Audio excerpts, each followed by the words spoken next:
तो चलिए, खास मेहमान हमारे साथ जुड़ चुके हैं। मैं परिचय करा देती हूँ। Subhash Goyal ji, member national tourism advisory council, ministry of tourism, government of India and founder and chairman of STIC।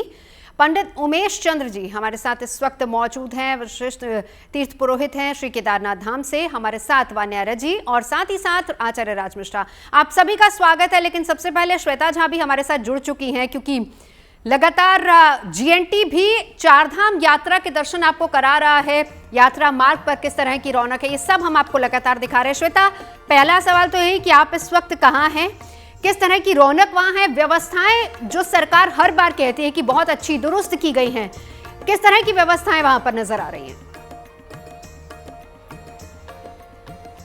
बिल्कुल, सबसे पहले आपके सवाल का मैं जवाब दूं। जो पहला सवाल है वो है, इस वक्त मैं गौरी कुंड में हूं, वो स्थान जहां पर आज रात्रि विश्राम होने वाला है बाबा केदार की डोली का। तो आपको सबसे पहले मैं गौरी माई मंदिर की तस्वीरें दिखा देती हूँ, दर्शन करवा देती हूँ। अपने कैमरामैन संजय से कहूंगी जरा तस्वीरें दिखाएं। देखिए, ये धाम अपने आप में बेहद पावन धाम है। यहाँ पर खास करके जब आप आएंगे तो अपने आप में जो अनुभूति है ना, वो शब्दों में बयां करना बड़ा मुश्किल है। गौरी माई मंदिर, ये जो मंदिर है वो बेहद प्राचीन मंदिर है और इस मंदिर से जुड़ी जो पौराणिक कथा है, बताया जाता है कि खुद माता पार्वती ने यहाँ पर कठिन जप और तप किया था, तब जाकर भोलेनाथ उन्हें पति के रूप में प्राप्त हुए थे। इसीलिए कई बड़े साधु संत तपस्वी यहाँ पर आकर तपस्या भी करते हैं। कई युगल जोड़ियां यहाँ पर आकर माता के दर्शन भी करती हैं। तो ये बेहद प्राचीन मंदिर है। और आपको बता दें, इस गौरी माई मंदिर में अब से बस थोड़ी ही देर पहले, लगभग आप समझ सकती हैं आधा घंटा पहले, भगवान की जो डोली है, पंचमुखी मूर्ति, वो अभी लाई गई है और अंदर मंदिर में उसे रखा गया है। आज थोड़ी देर के बाद यहाँ पर संध्या आरती होगी और संध्या आरती के बाद आज रात्रि विश्राम इस डोली का यहीं पर होगा। बाबा केदार की डोली का यहीं पर रात्रि विश्राम होगा। और उसके बाद तमाम जो भक्त हैं, जिसमें साधु संत तो हैं ही, और देश विदेश से आए हुए, दूर दूर से जितने भी भोले के भक्त हैं, वो तमाम लोग यहाँ से ट्रैकिंग शुरू करेंगे। क्योंकि यही वो जगह है जहाँ तक जो लोग पैदल आ रहे हैं, पैदल रास्ते से, उनकी तो अलग ही बात है, लेकिन गाड़ी से जो लोग आ रहे हैं, वो चाहे वो 2 व्हीलर हो, चाहे वो 4 व्हीलर हो, बस यहीं तक वो गाड़ियां भी आ सकती है। इसके बाद आपको पैदल ही जाना है, यानी कि पैदल रास्ता मार्ग जो है अब केदारनाथ का, वो यहाँ से शुरू होता है। इसीलिए आज रात्रि विश्राम के बाद भोले के भक्त यहाँ पर आप देख सकते हैं, अभी से थोड़ी देर पहले यहाँ पर जब जैसे ही डोली लाई गई थी तो बैंड की धुन पर सभी भोले के भक्त नाच रहे थे, गा रहे थे और उत्साह और उमंग चरम पर यहाँ दिख रहा था। थोड़ी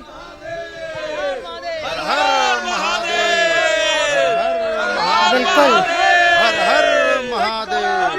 श्वेता, अगर आप बता पाए, क्योंकि अभी तक हम जिन रजिस्ट्रेशंस की बात कर रहे थे उसमें सबसे ज्यादा, पिछले साल भी हमने देखा था कि सबसे ज्यादा लोगों ने केदारनाथ के ही दर्शन किए थे और इस बार भी सबसे ज्यादा रजिस्ट्रेशन केदारनाथ के लिए ही हुआ है। अभी यहाँ पर लगभग अप्रॉक्सीमेट कितनी संख्या में भक्त यहाँ पर पहुंचे होंगे? और दूसरा सवाल साथ ही साथ ये कि यहाँ से जो ट्रैकिंग रूट है वो कितने किलोमीटर का है? देखिए, यहाँ से जो ट्रैकिंग रूट है, कुछ ट्रैकिंग करने वाले यहीं पर साथ में है। जरा कैमरामैन को बोलूंगे आप आगे आइए। चलिए, आपको बुलाते हैं। देखिए, यहाँ पे बहुत सारे, देखिए सारे जो भोले के भक्त हैं, आप लोग सब पैदल ही यात्रा करने वाले। तो इससे पहले कौन आया है, पहले ये बताइए। आप आ चुके हैं? बिल्कुल। आपको कितना समय लगता है ऊपर चढ़ने? मैडम कम से कम 7 घंटे। 7 घंटे, वो भी अगर आप नॉन स्टॉप जाए तो? नहीं, आराम से, रुक बिल्कुल आराम से जाएंगे। सब 7 घंटे लगेंगे। 7 घंटे जी, स्पीड से चल नहीं पाते हैं।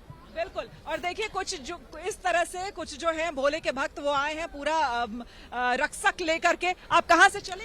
मेरा नाम राहुल फौजदार है। मैं जिला भरतपुर राजस्थान का रहने वाला हूँ। पिछले 19 महीनों से पैदल यात्रा कर रहा हूँ। 19 महीनों से? जी। कहाँ से चले हैं? मैं जिला भरतपुर राजस्थान से चला हूँ। वहीं से चले हैं और बाबा के दर्शन करने हैं? हाँ, बिल्कुल जी। मन में क्या मनोकामना? मन में यही है, केंद्र सरकार गौ माता को राष्ट्र माता का दर्जा दे। ये संकल्प लेकर मैं भगवान के पवित्र स्थलों का दर्शन कर रहा हूँ, जिसमें 11 ज्योतिर्लिंग, 3 धाम, 19 शक्तिपीठ के दर्शन कर चुका हूँ।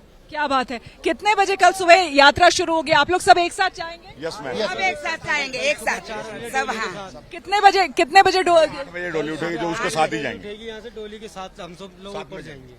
तो आपने सुना नवजोत, आपने सुना यहाँ पर बिल्कुल, जब डोली यहाँ से उठेगी, सुबह पूजा होगी, उसके बाद डोली यहाँ से उठेगी और उस डोली के साथ साथ ही तमाम जो ये भोले के भक्त हैं, हाँ। तमाम लोग यहाँ से ट्रैकिंग करेंगे। और हालांकि इन्होंने 7 घंटे कहा, लेकिन अगर आप थोड़ा और आराम से जाए तो आप 9 से 10 घंटे में तो हर हाल में आप पहुंच जाएंगी। बिल्कुल। इतना वक्त लगता है। बिल्कुल। चलिए श्वेता, नजर आप बना रखिए। शुक्रिया, तमाम अपडेट्स वहां से लगातार आप हमें दे ही रही हैं। 7 घंटे का वक्त बता रहे हैं लोग की लगता है, और कल सुबह 8 बजे का समय जब यहां से डोली आगे जाएगी, क्योंकि इसके बाद सारा ट्रैकिंग का रास्ता है। लेकिन गुड न्यूज टुडे की टीम लगातार आपको चारधाम यात्रा के पल पल की खबर दे रही है, क्योंकि साथ ही साथ श्वेता भी यात्रा इसमें कर रही हैं। सुभाष गोयल जी, आपके पास आते हुए आप ही से शुरुआत करूंगी चर्चा की। इस बार क्या खास इंतजाम किए गए हैं? हालांकि बहुत से लोग, देखिए यमुनोत्री गंगोत्री दोनों के कपाट खुल चुके हैं, अब केदारनाथ और बद्रीनाथ के कपाट खुलने की बारी है। किस तरह के इंतजाम वहां पर किए गए हैं? जो लोग अभी यात्रा शुरू करेंगे उनके लिए क्या एडवाइस आप देंगे? सबसे पहले तो रजिस्ट्रेशन इस साल कंपलसरी है जी। ऑनलाइन रजिस्ट्रेशन के बगैर कोई नहीं आ सकता। इससे क्या है कि जो क्राउड रेगुलेशन है और भागदौड़ ना हो, तो बिल्कुल रेगुलेटेड तरीके के साथ इस बार दर्शन होंगे। हर साल 40 से 50 लाख यात्री आते हैं चारधाम यात्रा के लिए, और इस साल बिल्कुल रेगुलेटेड तरीके के साथ कई 100 एम्बुलेंसेस करी गई हैं, हज़ारों वॉलंटियर्स हैं, और बहुत सारा लंगर का, हर चीज़ का अरेंजमेंट, मेडिकल फैसिलिटीज़ का। तो उत्तराखंड गवर्नमेंट ने इस साल बहुत ही बढ़िया अरेंजमेंट करा हुआ है, और ऑनलाइन रजिस्ट्रेशंस दबा के आ रही हैं। और जो भी पैकेजेस हैं, लैंड पैकेजेस भी हैं, हमारे जो लैंड पैकेजेस हैं वो कोई 60,000 रुपये में ओवरलैंड 4-5 दिन में एक आदमी बड़े आराम से कंफर्टेबली यात्रा कर सकता है। और हेलीकॉप्टर का पैकेज जो है वो 2,18,000 के करीब पर पर्सन हेलीकॉप्टर का पैकेज है। हेलीकॉप्टर्स रेगुलरली चलते हैं चारधाम देहरादून से, और देहरादून टू देहरादून के रेट्स हैं, और काफ़ी डिमांड है। सिर्फ भारत से ही पिलग्रिमेज की नहीं, NRIs की भी और फॉरेन की भी काफ़ी डिमांड है इस साल। बिल्कुल, वो दिखाई रही थी श्वेता वांसे की, बड़ी संख्या में देशी नहीं विदेश से भी लोग आते हैं। सर, मैं लौटूंगी आपके पास। पंडित उमेश चंद्र जी, आपके पास आते हुए अब, क्योंकि क्या कार्यक्रम सर अगर आप हमें बता पाएं, कल सुबह से यहाँ 8 बजे का वक्त है जब यहाँ से डोली आगे केदारनाथ की तरफ जाएगी, क्या क्या रास्ते में कार्यक्रम रहेगा इसका? धन्यवाद मैडम। जय केदार। सर्वप्रथम तो मैं किसी केदारधाम से आपकी न्यूज चैनल का धन्यवाद अदा करना चाहता हूँ कि आप इस हिमालय की आवाज को जो है देश और दुनिया तक पहुंचाते हैं। इसके लिए जो है मैं आपका धन्यवाद अदा करता हूं।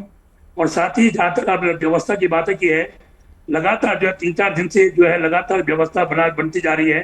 शासन प्रशासन के द्वारा, मंदिर समिति के द्वारा, श्री केदार सभा के द्वारा यात्री की व्यवस्था के लिए इस बार यात्री के दर्शन के लिए विशेष व्यवस्था बनाई गई है। जी जी, बताइए किस तरह की व्यवस्था है सर? व्यवस्था मैडम ऐसा है कि एक मंदिर परिसर के चारों ओर जो है मंदिर समिति और श्री केदार सभा के द्वारा रेलिंग की व्यवस्था कर दी गई है, ताकि यात्री रेलिंग में आकर के जहां 2 घंटे 3 घंटे लाइन में खड़े होने तो यात्री को पड़ते थे, इस बार मुझे लगता है कि 20 मिनट के अंदर यात्री अंदर से दर्शन करके बाहर आ जाएगा। ये विशेष व्यवस्था है, और ये जो है मंदिर समिति के इतिहास में पहली बार ये व्यवस्था देखने को मिली है। जी, पंडित उमेश जी, एक सवाल और, क्योंकि हमने पिछली बार देखा था, देखिए हालांकि टोकन व्यवस्था सरकार अपनी तरफ से जारी करती है कि आप टोकन लेकर जाएं और अपनी बारी का इंतजार करें, लेकिन कई बार ऐसा होता है कि लोग या तो जल्दी में टोकन से पहले लोग लाइन में लग जाते हैं कि हम दर्शन करेंगे, या फिर बहुत से ऐसे लोग होते हैं जिनके पास टोकन होता है लेकिन वो समय से पहुंच नहीं पाते, चढ़ नहीं पाते ऊपर चढ़ाई, और वो इंतजार करते रह जाते हैं। ऐसे लोगों के लिए किस तरह की व्यवस्था है ताकि सब लोग सुचारू रूप से आराम से दर्शन कर पाए? मैडम, टोकन की जो व्यवस्था है वो टोकन की व्यवस्था यहाँ पे सक्सेसफुल नहीं हो पाई है। इस बार तो सीधी एक ही व्यवस्था है कि यात्री पे लाइन पे लगेगा और लाइन के अनुसार दर्शन करेगा। एक रास्ता भगवान के दर्शन करने का है और एक रास्ता दर्शन करके बाहर निकलने का है।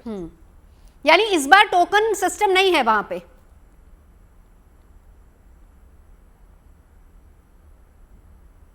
पंडित उमेश चंद जी, क्या टोकन सिस्टम इस बार नहीं रखा गया है? जो पहले पहुंचेगा वो उस हिसाब से दर्शन करेगा अपनी कतार में लग के?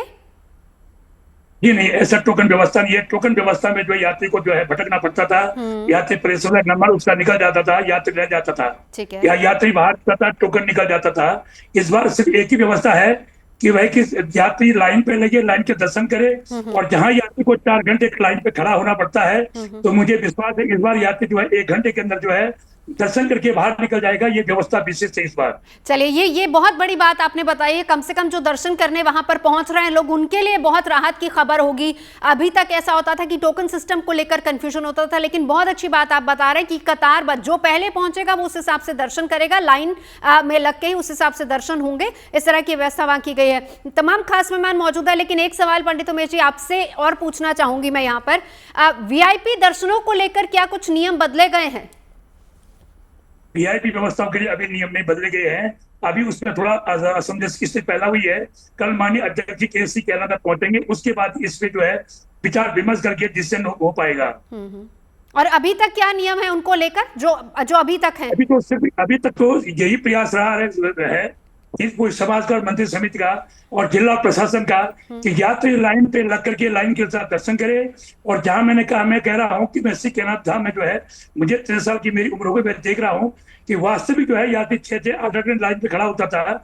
लेकिन इस बार ये व्यवस्था है कि यात्री 6 घंटे के 1 घंटे में दर्शन करके बाहर निकल जाएगा। ठीक है, ठीक है, ठीक है। चलिए, मैं वान्या जी और राज जी दोनों हमारे साथ मौजूद है, लेकिन आपके पास आऊं एक बार। सुभाष गोयल जी, VIP दर्शनों को लेकर कुछ नियमों में बदलाव किया गया है सर, अगर आप अपडेट दे पाए।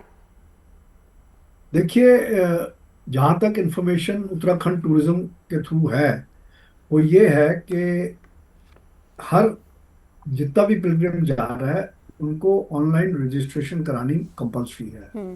अब वहां जाके अगर कोई पहुंच गया और उसको अलाउ किया, दैट्स अ गुड थिंग के, बट इसका ऑब्जेक्टिव सिर्फ ये है कि एक टाइम स्लॉट्स हो जाएंगे लोगों के पहुंचने के लिए, और जैसे इन्होंने बताया कि 4 घंटे की बजाय 1 घंटे में आदमी दर्शन करके बाहर निकल जाएगा। तो ये एक बड़ी अच्छी सिस्टम है। मेडिकल फैसिलिटीज बहुत इंप्रूव कर दी गई हैं, एम्बुलेंसेज स्टैंड बाय पे हैं, वॉलंटियर्स और सिक्योरिटी एजेंसीज में तालमेल आपस में बना हुआ है। तो मुझे लगता है कि ये एक्चुअल स्पिरिचुअल एक्सपीरियंस जिसे कहते हैं वो लोग करेंगे, ना कि धक्का मुक्की या अफड़ा तफड़ी में कोई हादसा हो जाए या कोई ऐसी सिचुएशन हो जाए। तो इसलिए गवर्नमेंट ने बहुत अच्छा कंट्रोल करके रखा हुआ है। ठीक है, और मुझे उम्मीद है कि पब्लिक भी कोऑपरेट करेगी। चलिए, तमाम व्यवस्थाओं को लेकर हम आगे आप दोनों से चर्चा करेंगे। आप दोनों हमारे साथ बने रहिए। 2 और खास मेहमान आचार्य राज मिश्रा जी और वान्या जी दोनों हमारे साथ मौजूद हैं।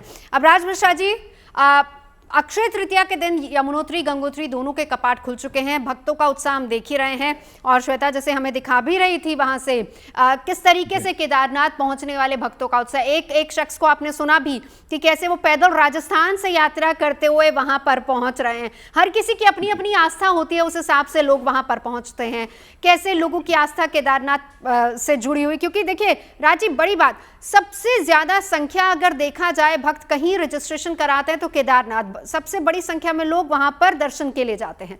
राज मिश्रा जी, देखिए, एक तो सबसे पहले श्वेता, मैं नवजोत जी आपका बहुत धन्यवाद करूंगा और श्वेता जी का भी धन्यवाद करूंगा कि आपकी पूरी टीम का धन्यवाद है कि बहुत सारे लोग वहां पहुंच जाते हैं रजिस्ट्रेशन करा करके। ये बिल्कुल निश्चित है और सब लोग वहां जाना चाहते हैं, लेकिन कई बार व्यवस्थाओं के कारण, शारीरिक स्वास्थ्य इत्यादि के कारण लोग वहां तक नहीं पहुंच पाते हैं।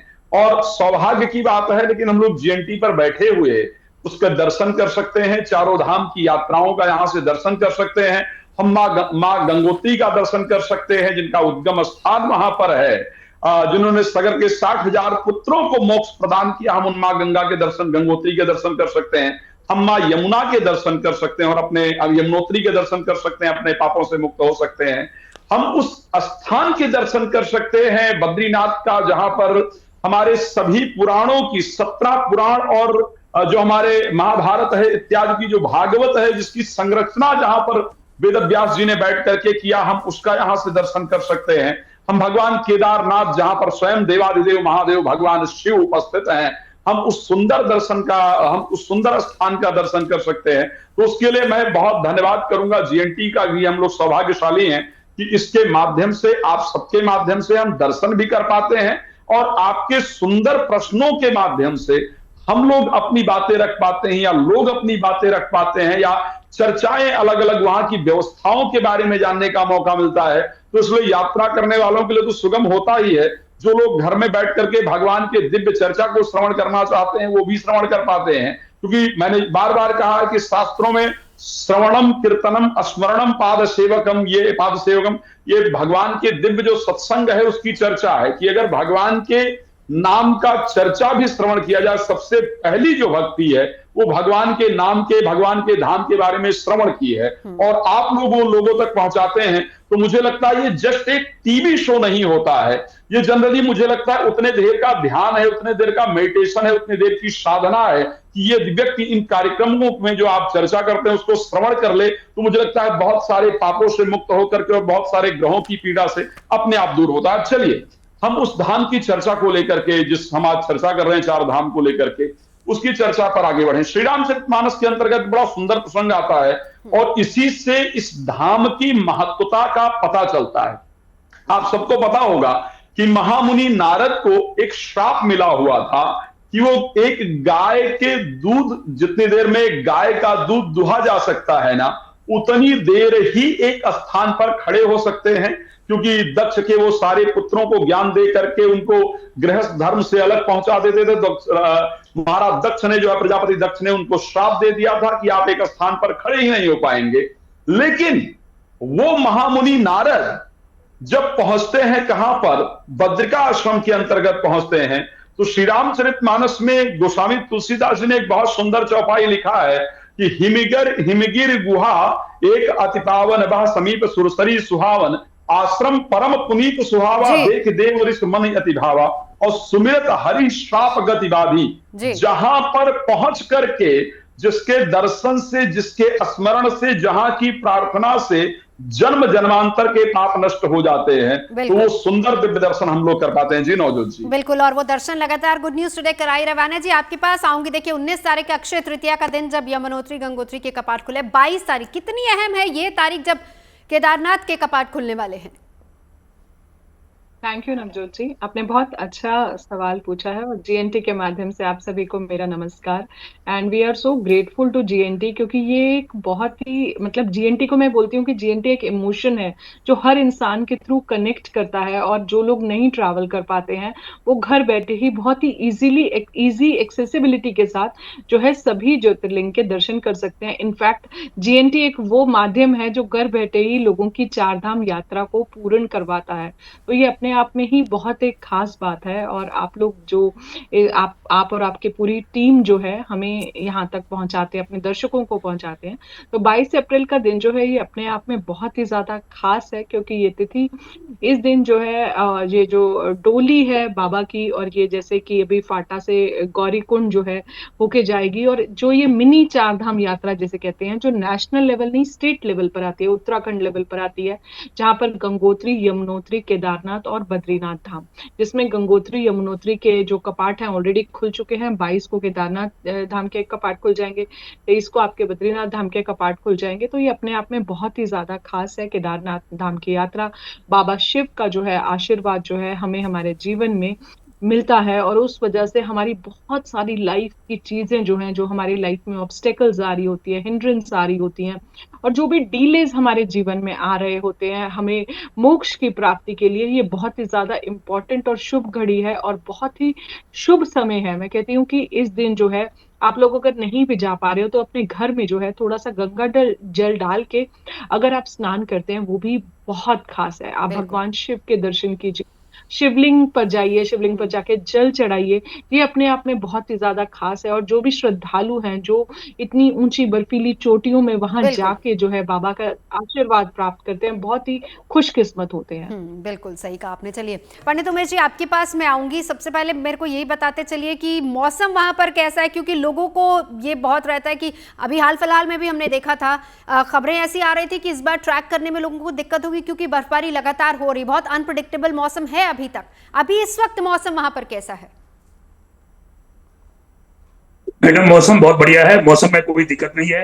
हल्की फुल्की किसी 5-10 मिनट के लिए बर्फबारी होती है या बारिश होती है, बाकी ऐसी कोई दिक्कत नहीं है। जहां तो देखा जा रहा है कि मौसम जो है जैसे जैसे भगवान का पाठ खुलने का समय नहीं दिखाता जा रहा है, वैसे वैसे जो है मौसम भी अपनी करवट बदल रहा है और मौसम बहुत सुहाना, बहुत सुंदर है।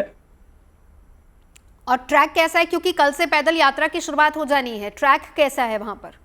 ट्रैक मैडम बहुत सुंदर है। शासन प्रशासन उत्तराखंड सरकार का तो बहुत बड़ा फोकस है, और आपके हमारे जो जिलाधिकारी महोदय उनका तो बार बार लगातार जो है बड़ा फोकस, बार फोकस है इस रोड पे है। रास्ते में कहीं कोई दिक्कत नहीं है, यात्री आराम से यात्रा कर सकता है, कहीं कोई दिक्कत नहीं है। बिल्कुल। सुभाष जी, आपके पास आना चाहूंगी। एक बहुत अच्छी व्यवस्था, हालांकि आप लगातार बता रहे हैं कि किस तरीके से व्यवस्थाएं की गई हैं। जाहिर सी बात है कि पिछली बार कुछ अगर वहां पर गड़बड़ हुई थी तो उसी से सबक लेते हुए व्यवस्थाओं को बदला गया। जैसे अभी हमें पंडित जी बता ही रहे थे कि अब वहां पर दर्शन के लिए टोकन सिस्टम नहीं होगा, जो पहले आएगा अपनी कतार में अपना इंतजार करेगा और फिर उसके बाद दर्शन करेगा।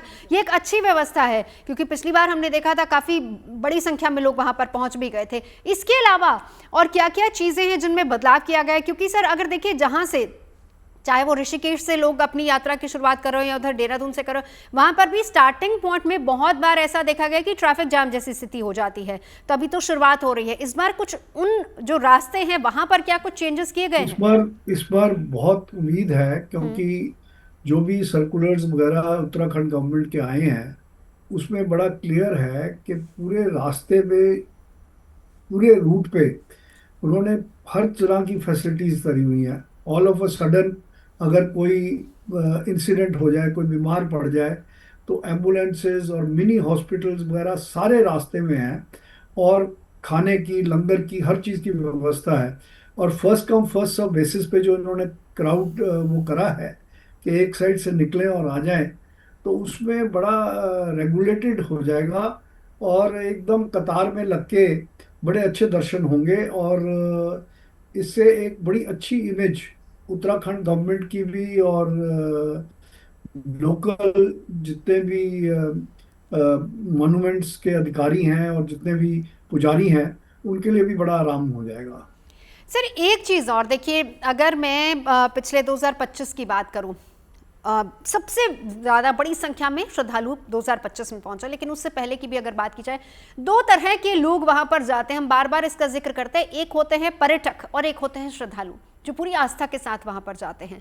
और इसी को लेकर पिछले साल थोड़े नियम बदले गए थे, जिसमें वीडियोग्राफी, फोटोग्राफी, रील्स को लेकर थोड़ी पाबंदी, खासतौर पर अगर हम परिसर की बात करें तो उसमें थोड़ा बैन लगा दिया गया था, ताकि श्रद्धालुओं को दिक्कत ना हो, क्योंकि पर्यटक भी बड़ी संख्या में वहां पर आते हैं। उस नियम से जुड़ा कोई और नियम अगर अपडेट हुआ हो तो सर हमारे दर्शकों को बता दीजिए। नहीं, देखिए, जो अंदर का कंपाउंड है वहां तो वीडियोग्राफी और फोटोग्राफी बिल्कुल बंद है। और ये अच्छी बात है, क्योंकि ज़्यादातर जो है वो श्रद्धालु ही हैं, जो पिलग्रिम हैं, जो बड़े आस्था के दर्शन के लिए आते हैं। जो टूरिस्ट है वो तो कभी भी आ सकता है, किसी भी टाइम पे आ सकता है, पर ये जो पर्टिकुलर टाइम है, जैसे द्वार खुलते हैं और सारे श्रद्धालु, जैसे आपने दिखाया कि कुछ लोग पद यात्रा करते हुए, कोई जयपुर से आ रहा है, कोई देहरादून जी।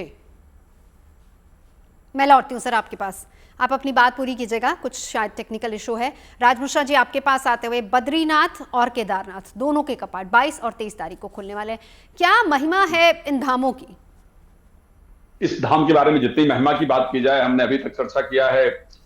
इन धामों की महिमा को लेकर के श्री रामचरितमानस, भागवत में और जितने भी पुराणों की बात की जाए उन सब में इसकी बहुत सुंदर चर्चा की गई। मैंने पहले एक श्री रामचरितमानस की चौपाई की बात की थी कि जहां पर दर्शन करके, जहां पर पहुंच करके श्राप भी जो है वो अपना काम ना कर पाए, प्रजापति दक्ष का श्राप भी जहां पर विफल हो जाए, और जिस जगह पर पूजन करके, जिस जगह का ध्यान करके, जिस जगह का स्मरण करने से इंद्र आदि देवता भी आपके तप को स्वीकार करें और आपसे डरना प्रारंभ कर दे, ये वो क्षेत्र है।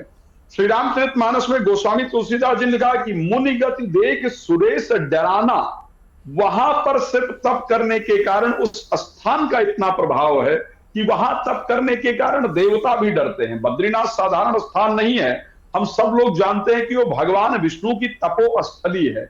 वहां पर बैठ करके भगवान विष्णु स्वयं तप करते हैं और माता लक्ष्मी स्वयं छाया करते हैं। जो बद्री है वो जनरली बेर को कहा जाता है। भगवान विष्णु ने उस स्थान को अपने तप के लिए सेलेक्ट किया और वहां पर माता जो लक्ष्मी है वो कहते हैं अगर प्रभु यहां पर तप कर रहे हैं तो मैं बेर का वृक्ष बन करके वहां पर छाया करूंगा, इसलिए वद्री कहा जाता है उसको। तो वद्री जो है वो माता लक्ष्मी और भगवान विष्णु का, जो कि पहले भगवान शंकर और माता पार्वती का स्थान था, वो स्थान भगवान विष्णु और माता लक्ष्मी का है। तो वहां पहुंचने के कारण वहां दर्शन इत्यादि से आपके जीवन की जितनी कामनाएं हैं वो स्वयं पूरी हो जाती हैं। उसके बाद केदारनाथ, जहां पर देवाधिदेव महादेव भगवान शंकर, जिसके लिए श्री रामचरितमानस में कहा गया है कि छित फल बिन शिव और आधे औलाही न जोग यज्ञ जब साधे, जिनके दर्शन करने से इच्छा पूर्ण हो जाती है, जहां पर पांडवों ने जाकर के दर्शन किया।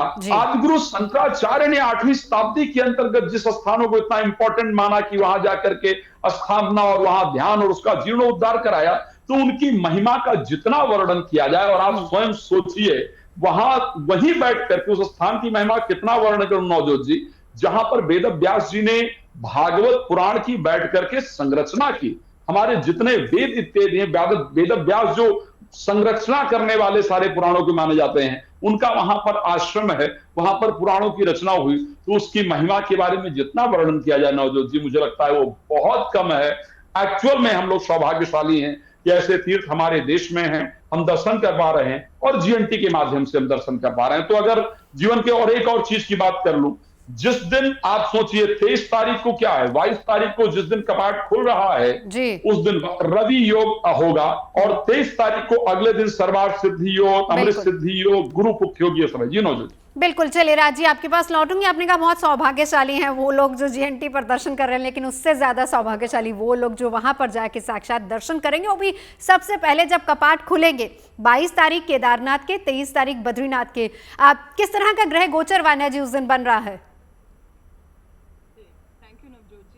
22 तारीख का जो ये गोचर है ये बहुत ही ज्यादा अपने आप में खास है। बुध देव जो है अपनी जो है रेवती नक्षत्र में जो है गोचर करेंगे इस दिन। और वैसे भी अगर हम देखते हैं सैटर्न जो है, शनिदेव जो है अपनी राइजिंग फेज में जो है आएंगे, और कहीं ना कहीं 1:41 पर जो है इनका ये गोचर होगा। और उस दिन जो है आपका बहुत ही खास ये दिन है। आज 20 तारीख है और 22 तारीख को बुधवार का ये दिन है। अपने आप में ये बहुत ही खास है, बहुत ही शुभ है। और कहते हैं जो इस दिन इस दिन जो ये धाम खुलेंगे और अगले दिन जैसे आपका क्या कहते हैं बद्रीनाथ का धाम भी खुल जाएगा, तो आपकी जो भी लाइफ की प्रॉब्लम्स चल रही हैं, जो आपकी मोक्ष की प्राप्ति और जो भगवान शिव की जो है तपोस्थली है, और जो अगले दिन जो है बद्रीनाथ, कहते हैं जो जाए बद्री वो ना आए ओदरी, यानी कि ओदरी होता है गर्भ, एक मदर्स का वूम जो होता है, कि जो वो जन्म मरण के चक्रव्यूह से ही जो है इंसान जो है वो छूट जाता है। तो मैं ऐसा सभी आप लोगों को रिकमेंड करती हूँ कि आप लोग जरूर जाएं, एक आस्था के साथ जाएं, एक श्रद्धा के साथ जाएं, पॉजिटिव इमोशंस के साथ जाएं।